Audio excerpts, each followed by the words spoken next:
Hello and welcome to Geek Chic, created for you because intelligent conversation never goes out of style.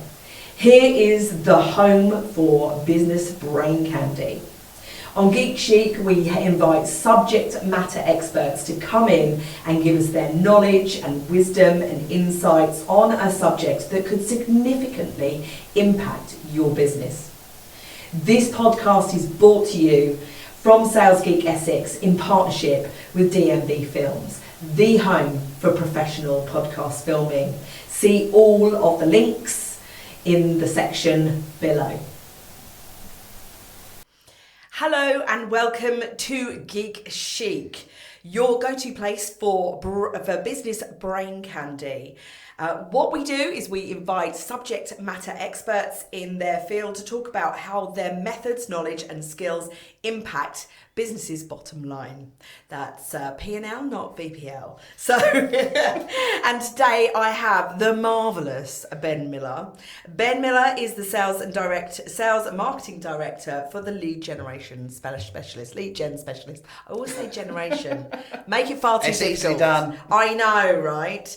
Ben is an expert in designing and delivering route to market for all sizes and shapes of businesses. So whether it's outreach, telemarketing, direct campaigns, or support to fulfill the top of your sales funnel, Ben is your man.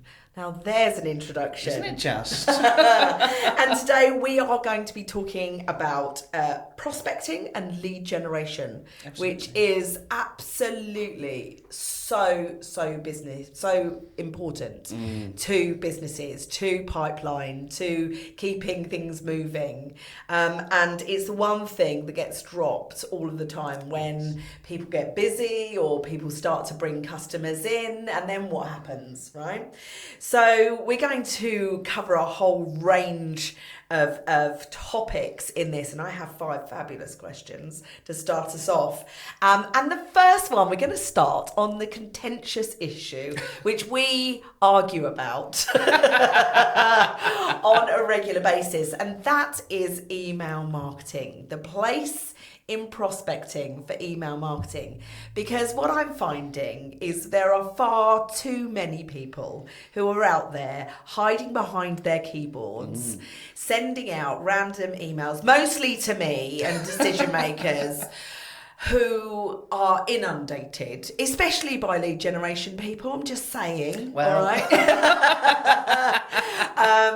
By just tons of pointless emails. And they all start with, just a quick question. Now, there is nothing that makes me more angry. You have said that before. There is nothing more I was like, just a quick question. No, that is not what is going on here. This is not what you're doing. So let's have a look and let's have a deep dive into my pet hate. Actually, my pet hate is pitch slapping, but we'll go into that later.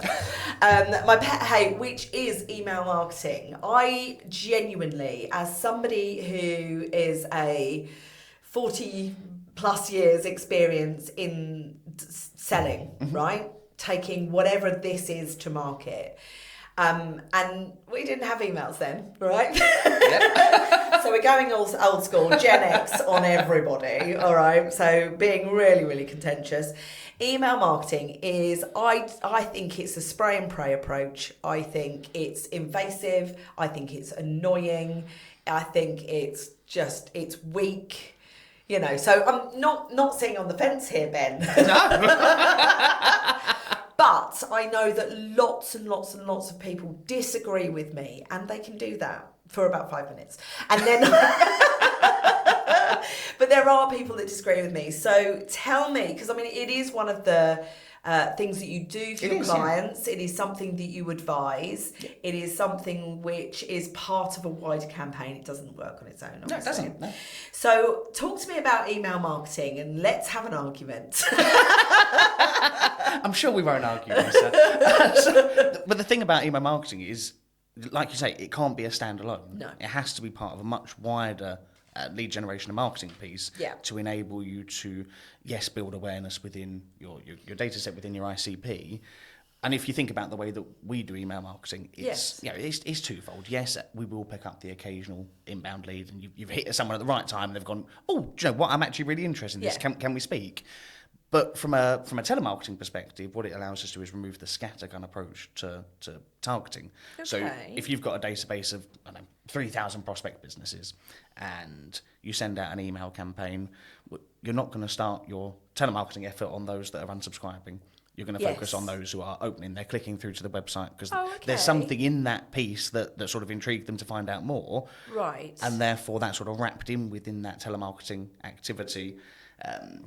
But equally, email marketing is great for nurturing prospects. You know, you've got someone in at that top of the funnel. Yes, I'm interested. I'm not looking to buy for 18 months. You need to nurture them and keep your brand and your message at the sort of forefront of their mind for when they do become sales ready.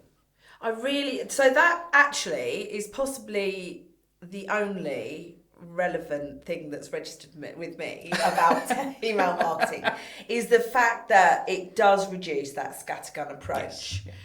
So, but then you would need to have a facility which monitored those emails, what was open, how do you do that? I mean, is it just the bastion of sort of specialist email marketers, or is it something that businesses can do out there as well? No, it's something that anyone can do with the right email platform.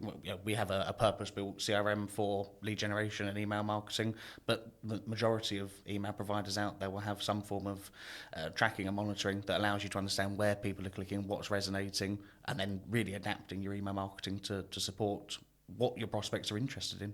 That is actually really interesting, and it's not something I considered before because I'm too busy gobbing off about people hiding behind there.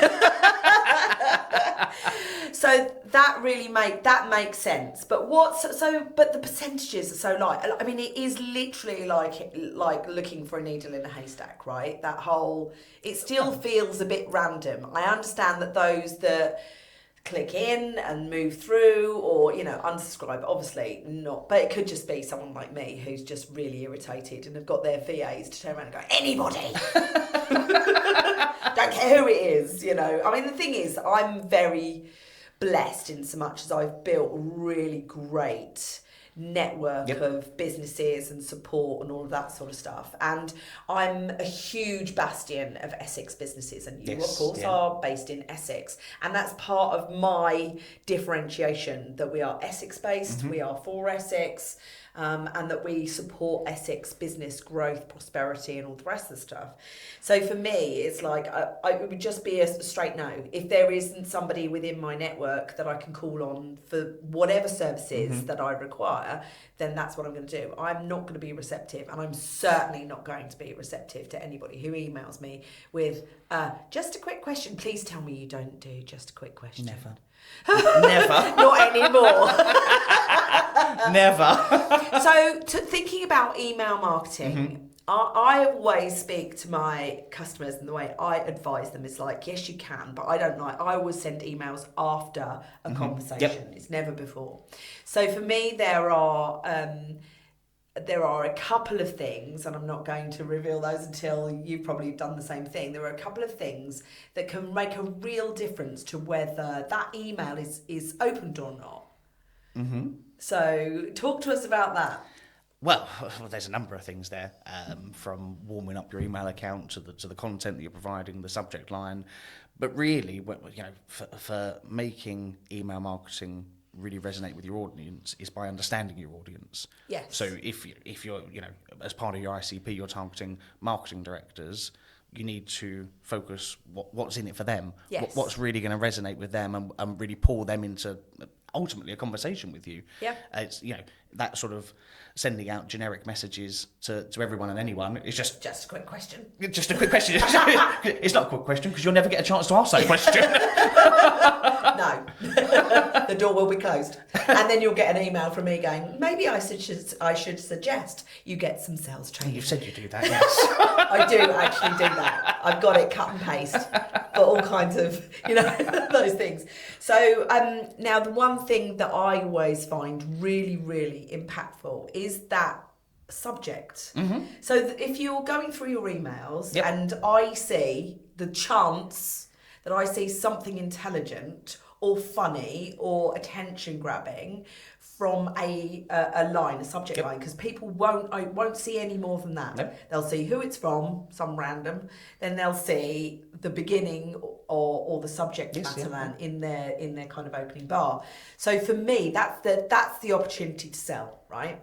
Yep. You know, absolutely. And I have all kinds of amazing stuff that I do with, like, you know, grabbing people's attention, because that's at the front end of the buying journey, is grabbing someone's attention. So what things should you consider when you're trying to write your subject matter line? That's a tough one.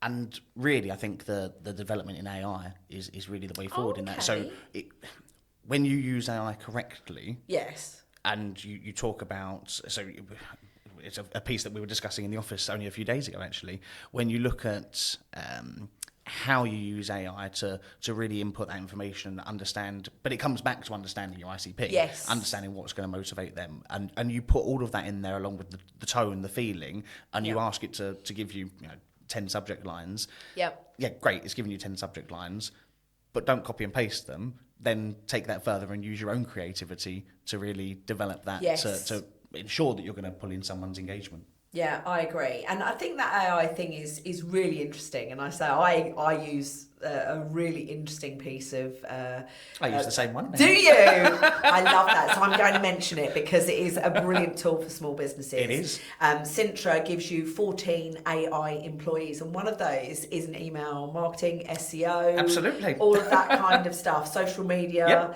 So there's all kinds of things, and they specialise, and they've got specialist... sort of superpowers and links and power boosters in each of them, and they are incredibly time saving. They are incredibly insightful. You cannot just... AI is an amazing tool. You have to embrace it, otherwise you're going to get left behind. But the impact, especially for small businesses, is the time saving element. I use it for all my clients. I use it to help design campaigns. I help to get, some data subjects out there. I use it for all kinds of stuff. And now you do too. I do. And you're right, the productivity is just... It's just incredible, right? Because how long did it used to take you to do, write out an email campaign for a specific thing with ICPs? Depending on what it was. If it's a complex sales message, it could take best part of an hour. Yeah. But using AI, you can really ramp that in half hour. It's probably about a 50% reduction in terms of time. Yeah, definitely. And also, when you're a perfectionist like you and I, it's about getting it right. So you go over it and over it and overthink it. But actually, it's an incredible tool. So I'm going to get in touch with them and tell them I'm telling everybody about it. So I'm sure there's a commission profit piece. Share. Profit share.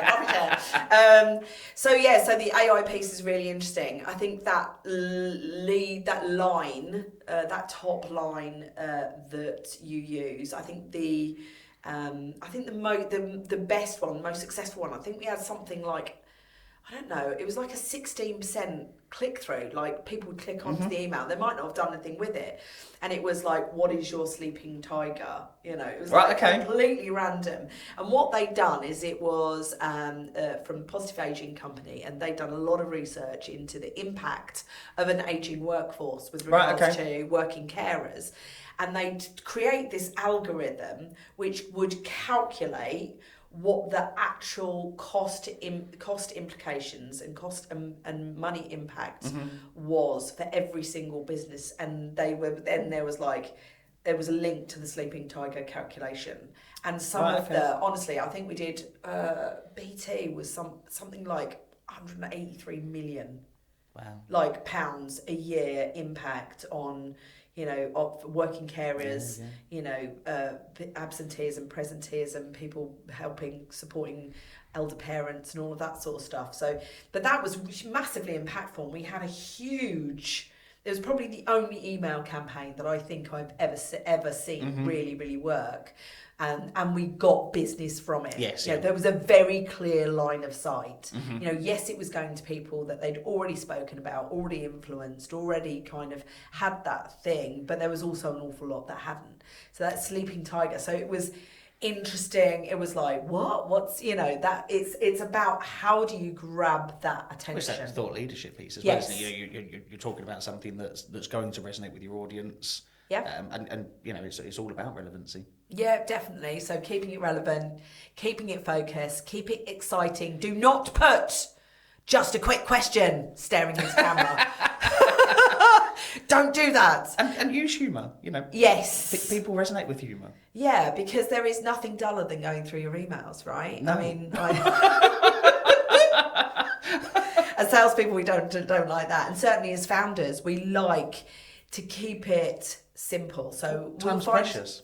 Yeah, definitely. So not only are we super busy, but often people that go into business are high D, high I's, and we don't like a lot of information. We like to keep it really brief. Mm-hmm. So what would be your top 3 tips for email marketing? So top tips would have to be understand your audience. Yeah. And if you don't understand your audience, don't send an email. Yeah. Keeping it relevant, keeping it short and sweet. People haven't got time to read War and Peace. And ultimately, be authentic. Bring yourself into that email. People want to connect with you on a personal level, not go, here's a list of things of all the things that we can do as a business. Which one do you want? Yeah, definitely. So I'd probably say those 3. I like the alternative close there. Which one? Which one do you want? Oh, clearly you're going to want one. Like, which one do you want? But I think that there's people like really focus on call to action, all of that sort of stuff, which is relevant. Mm-hmm. But you have to get people, like the call to action is always at the end of the email. First, yeah. So it's about how you draw that, keep their attention, keeping it short and sweet. For me, bullet points works every time because I can actually see it. I'm dyslexic. I'm not going to learn. I'm not going to read it. And I'm definitely not going to read it if it's just a quick question. So, I just hope that marketers all over are hearing me. Well, the thing is, it's about sizzling the sausage, isn't it? Sell the sizzle, not the sausage. Absolutely. You don't need to give them everything. No. Just enough for them to go, oh, that's interesting. I want to know more. Yes. Absolutely. Well, that's brilliant. That really leads, because we've been talking about ICPs. Yes. Which is your ideal client profile. Now, I want, for those who don't resonate with the term ICPs, because we're very bad at using these kind of things, explain what it is and why it's important. So ideal customer profile is really about understanding who your targets are. Interestingly, we do a lot of this as part of our onboarding process, and it's not just about understanding who you want to sell to, it's about understanding who buys from you and who are those members of that decision-making unit. So who within the business is your proposition, one, going to benefit, but who are the messages going to resonate with and how do you develop those messages? So you need to understand not only, so I sell to manufacturers, but I sell to manufacturers and the people within that business that are going to make a decision are the owner, the marketing director and the sales director, and then really building out from there on those personas as to how you're going to get your message in front of those people. So personas, again, a term that we use in marketing and Yes. in sales. Talk me through what the important parts of persona, what do we need to know, understand, think about, consider when we are creating this persona or this ideal client profile? Well, there's lots of parts to it. So yes, you need to understand what their role is within the business and how is your product solution, whatever it is you're offering, going to benefit them. But also thinking about their wants, their needs, and really taking it down on a personal level. So it's not just about understanding what they do in their professional life, but almost getting to build out that sort of persona of who they are as a person that then allows you to bring in that level of relevancy. Yeah, absolutely. Now, you've been talking about benefits. Now, benefits is a huge thing because people get so sucked into what they do, what their product is, why it's really, really great, and all the rest of the stuff, and they often turn into feature preachers, right? What I call feature preachers. They very rarely link those features into benefits to the people they're talking to, because customer centricity, right? Absolutely. Customer centricity is everything. Nobody cares about you until you're in a relationship with them. They just don't, right?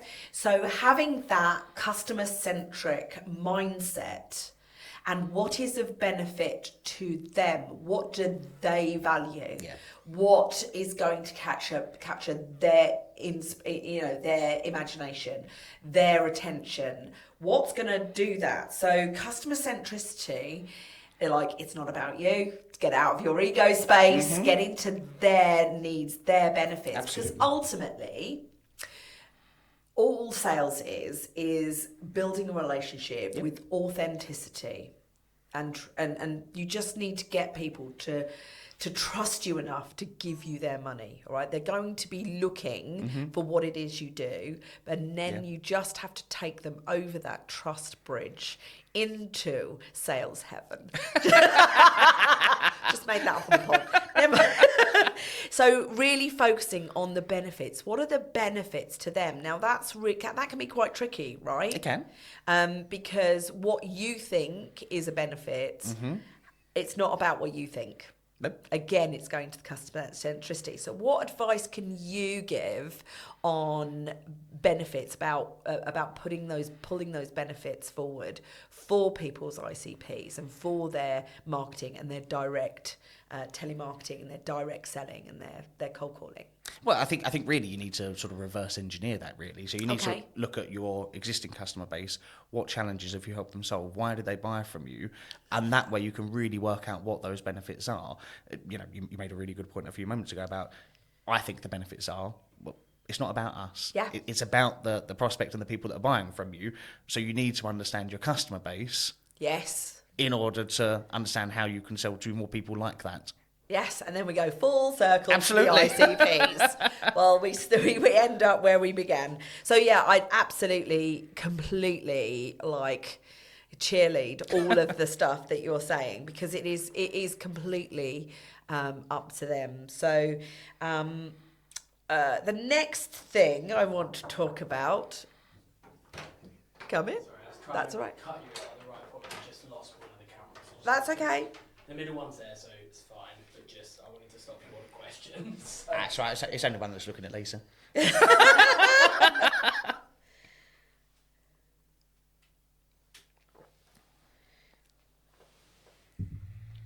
So I'm going to, what we haven't done is cold calling. What advice for SMEs, limited budget, cold calling, social media. I thought we put cold calling in there. I don't think we we didn't. not? in As the- a- You can carry on back from that question, so there'll be an action cut there. Sorry, guys. That's No, right. that's all right. As a telemarketing agency, we haven't put telemarketing in there. Well, it's got we've got threat to outsource telemarketing, Yes. but what we need to do, the subject of cold calling, the dreaded cold calling. Yeah, so we'll do that. So we've done email marketing. Next step, done ICPs. Next step, we've identified who are, so we'll do that. We've identified what our ICP is. We've identified, data. Data. So maybe we can put Why don't- advice. Well, bear in mind we've only got 25-ish minutes left. Why don't we cut the social media bit? Yep, let's do that. Okay, you ready if I press start again? Yes. Okay, you can carry on now. Sorry about that. That's Shouldn't okay. happen again. That's okay. So what I want to do, now we've done ICPs and email marketing and all of that sort of stuff, we're ready. We're ready to jump into the fear, the big fear. Ba, ba, ba. I'm hoping that there's some sort of echo or something on that, which will work really. And it's cold calling, the dreaded subject of cold calling. The thing that nobody wants to do, but you, as telemarketers or cold callers, whatever you want to call them, right, they're on the phone and they are talking. You are talking to their audiences. So cold calling, I don't understand. And you have got an amazing team. I know the team at the Lead Gen, and they are beautifully trained by you, with help. But their mindset, they do this all day, every day. Now, to some people, that would be their absolute hell space, Your right? worst nightmare, absolutely. Absolute worst nightmare. For me, I love a bit of cold calling. I making it fun, making it interesting, making it all of those things. Because as far as I'm concerned, there's a whole load of people out there, not many, not in Essex anyway. There's a whole load of people out there who don't know and understand how fabulous I am and how And they do need to know that. They do need they do need to know that. Because I'm good news, right? I do the thing that they can't do or they haven't managed to do, as you do, right? Yeah. Like, we are really good news and they don't know. So that's the attitude. I think there's a mindset piece there around cold calling. You do have to have the right is mindset. that there's a whole load of new best friends that don't realise how fabulous I am yet. And that's the way I go into cold calling. It's the way I've always done cold calling from, you know, a young, fresh 20-year-old, cheeky as hell, doesn't change much. But it's the way I do things. It's the way I teach. It's the way I train. It's the way I inspire others to get over their fear of picking up the telephone. Yep.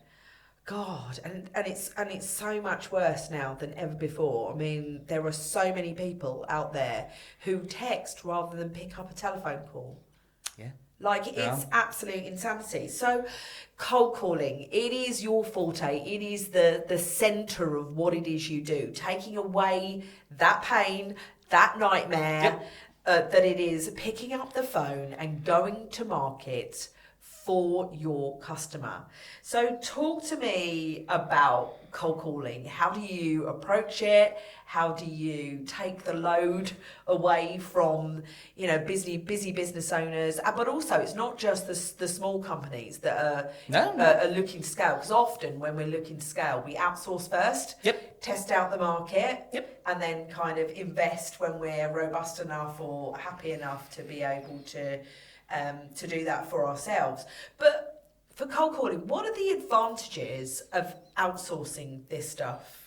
Because that's what your proprietary go-to-market service is, right? Yes. So what are the advantages for a business to consider not doing it for themselves because it's scary and everyone loves it? Well, I suppose there's one advantage. Yeah. But it's having access to those dedicated people that aren't scared to pick up the phone, that have those conversational skills that are really going to allow them to ask those real sort of prominent questions, understand your prospects, and ultimately generate those real sort of sales qualified opportunities.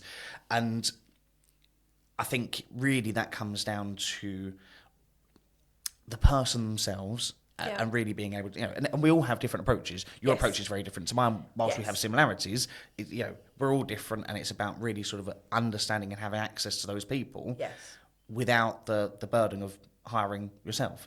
Yes. And many people that go into telemarketing, if they haven't done it before or they've been doing it for 20 years, then we've got so many bad habits. Yes.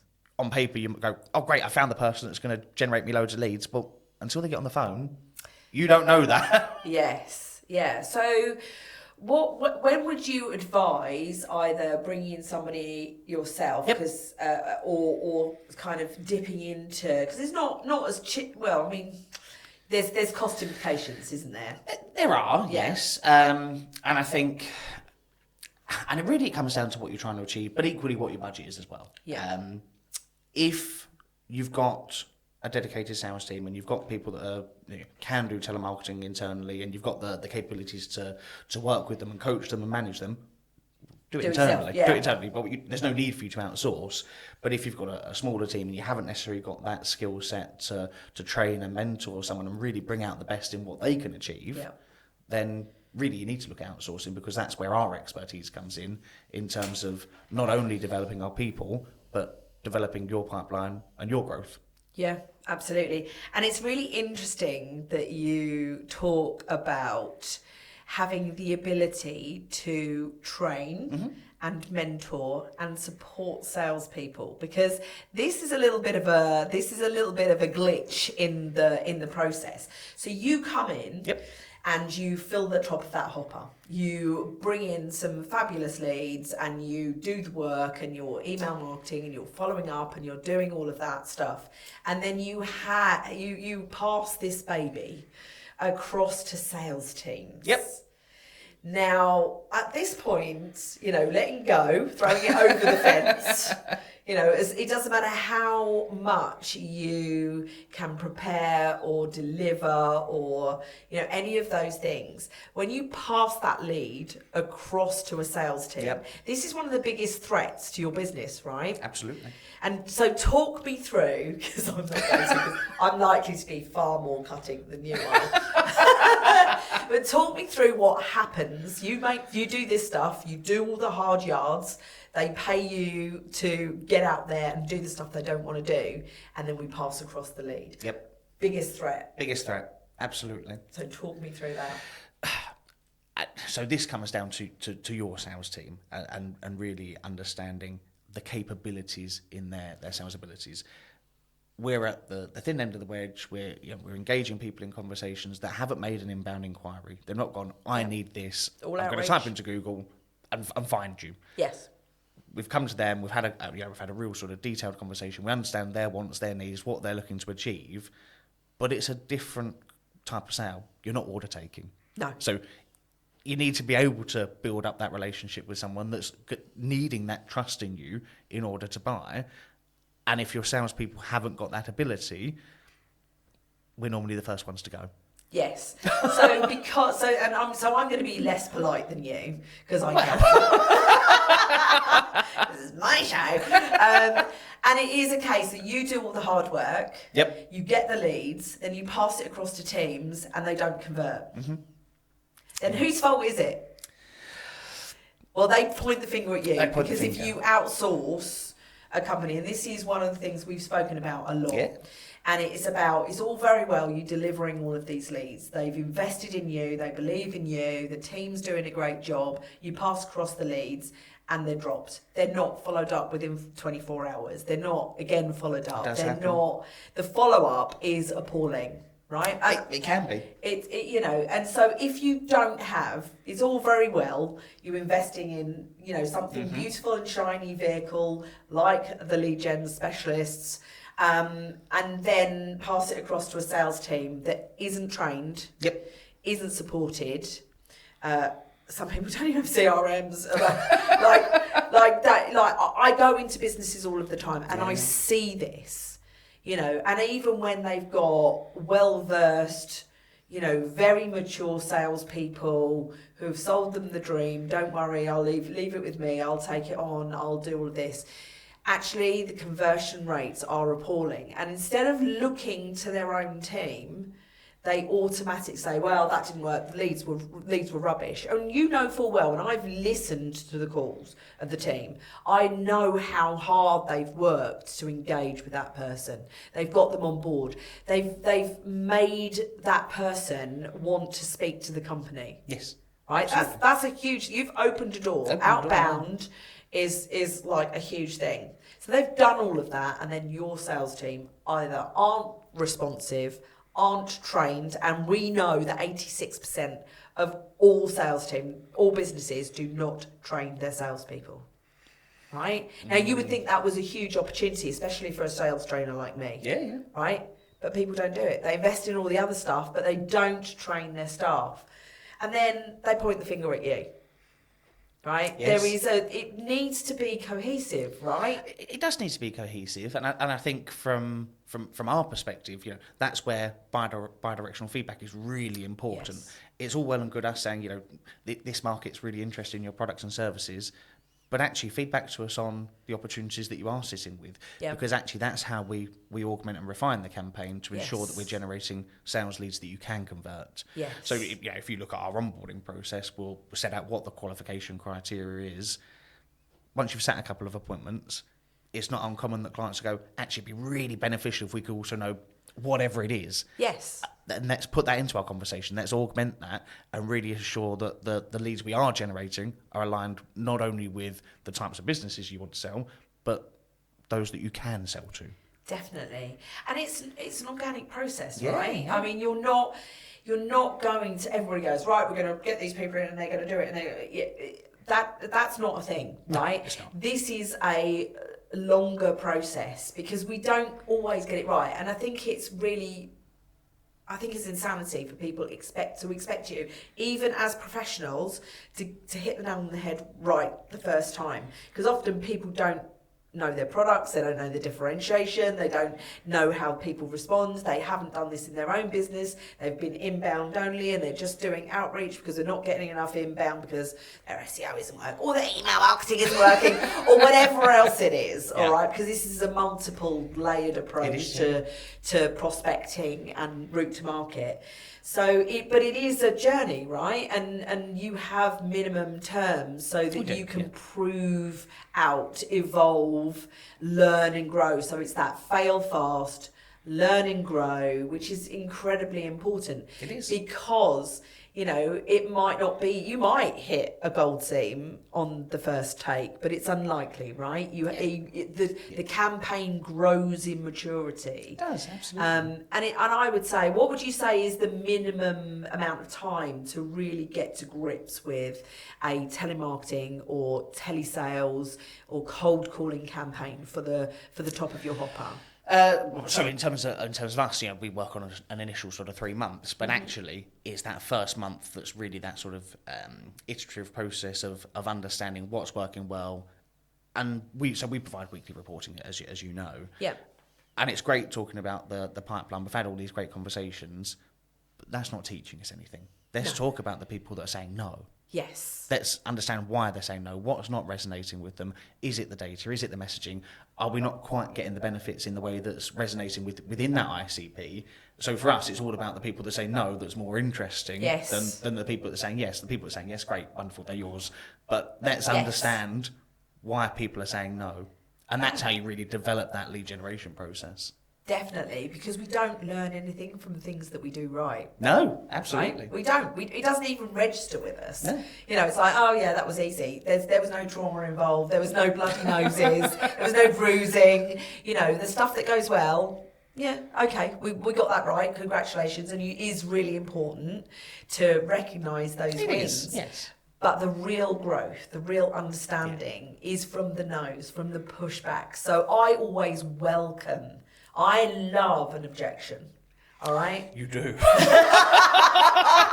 I love an objection because an objection is showing people care, or they don't care, they just want to get rid of you.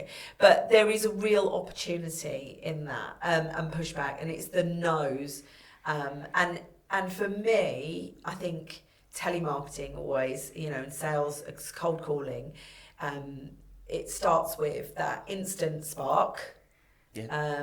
About them, you know, what do they know, what do they feel, all that sort of stuff, and then a great question. Yes. Yeah, a great question, rather than talking at people. Don't get on the phone and talk at people. No. Get on the phone, spark their interest, engage them, and then ask them a great question that leads to the benefits of what it is that you actually sell, right? Yeah. I mean, for me, that's a perfect cold call. And it's how your team work, right? Absolutely, because you know, whatever that product or solution is, there are going to be a number of benefits that are dependent on the person you're speaking to, the business. But unless you ask those questions, how do you align your messaging with what's going to resonate? You've got to be able to open that person up, really understand their wants, their needs, what's going to drive them. Yes. And flip that back round into how that works with your product or solution. Definitely brilliant. Yeah, so that's cold calling, tick. Lead generation, tick. We know how to do this, tick. So you're a small to medium-sized enterprise, right? And you've got limited budget for marketing, lead generation. What are the things that they should consider before making an investment into a product or service like yours, some of the stuff you do, so your email marketing, your data sourcing, your telemarketing, you know, your follow-up and all of that sort of stuff? What sort of things what's the priority? What should they consider? So I think that really depends on the business itself, and you have to look at product value as well. Okay. So if you've got a product where you charge £50 a month, well, telemarketing is probably not the right route to market for you. Fair enough. You need to understand what that product value is to align your sales and marketing strategy. If, however, you've got a service where few £100, a few £1,000 a month, or it's got a larger ticket value, Yep. then you need to be able to get in front of the right people. So it's about understanding that who your target market is, what messages are going to resonate, but equally what's going to bring in that return on investment. Yes. There's no value in generating leads if they're not going to convert, or they're going to convert at such a small value that it outweighs the spend. It's that cost of sale thing, isn't it? Yeah. You against your average client spend. Yeah. And that has to dictate everything. Yeah, that average. absolutely. The amount of people I speak to and say, "Oh, what's the average client spend? What's the average deal value?" And they look at me blankly, or they sort of scrabble around, and I'm like, "This is really important. It is, yeah. Really important." So if you have an average client spend and longevity and how long people on average actually stay with you, the reselling, the upselling, what is the average spend for your client? And if you don't have that data, how can you decide what to invest to be able to buy those clients? Absolutely. Right? Because that's effectively what you're doing. It's the cost of sale. All of those numbers need to be understood. Yes. But how many people do? What's the percentage? It's very rare that someone, marketing directors, there's some marketing directors that I speak with that just don't know that either the customer value or what their conversion rates are. Well, how are you measuring success? How are you determining what's working well and where to spend your budget, whether that's a large marketing budget or a sort of finite budget? You need to understand all of those numbers in order to drive profitable growth. Yeah, that whole devil's in the data and knowing and understanding what that is. So it's like, how much can I invest on buying a client? Yeah, what is it? What is my budget? If I've got an average client profile of £5,000 over their client lifetime, then you can afford to go and buy that, to invest in SEO, just think about, it's all about what the average client spend is. Yeah, and your route to market and the investments that you make and the team that you build and the outsourced services you can bring in and all of that, that's where it starts, right? Yeah. It's all in the numbers. It's all, the devil's in the data. The devil's in the data. Ben, you have been absolutely fabulous. I am sure that people will gain so much for this because prospecting and cold calling is everybody's bugbear in business. It's an art. Bringing in, everybody's quite happy. Do the marketing and then people just come and buy you. Well, that's not what happens, is it? It's not, unfortunately. No, we have to go out there and grab opportunity, grab our customers, all of that, especially B2B customers, right? Is the only way forward. So we come to the fun questions. So we have 2 fun questions. And first and foremost, I would like to ask you who your brain candy hero is. So I can assure you this isn't just because of the setting. And from that laugh, you probably know where I'm going. I'm hoping it's me. And it is you. Obviously, we've worked together, for the last year, 18 months, whatever it may be. And having that sounding board and really being able to converse. Obviously, we get on really well and it's all relatable. Yes. But it's about sort of that sort of grounding and really sort of going, let's talk these things through. Let's have those courageous conversations. Yes. And let's drive both business growth, but also personal as well. Yeah, definitely. And it's having that critical friend. And because I've got such a hungry brain, I go out there and I forage for brain candy on a regular basis. This is true. And then all of it comes your way, whether you want it or not. So the brilliance of Brené Brown, that courageous conversations, that authenticity, the vulnerability, all of that kind of stuff, and humanity. Yeah. Your humanity. So that's very, very cute. I honestly didn't pay him. I didn't.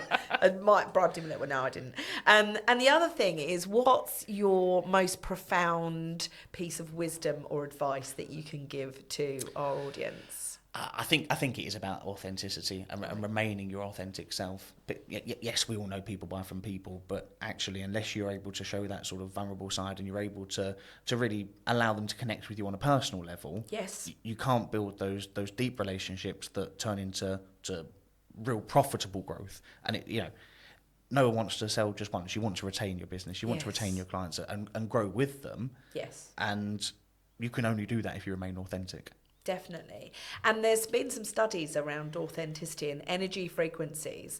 And actually, they can pinpoint emotions. Yes. And the highest frequency that you can attain is authenticity. I think under that is love. So you can so this is how incredibly profoundly impactful authenticity, because people, if you're BSing, right, people can feel it. Feel it. Feel it. They might necessarily see through it, but it's that feeling that they walk away from. Yeah. Yes, because people won't remember what you say. No, they'll remember how you Simon made them feel. Sinek, yeah. People will remember how you made them feel. Yeah.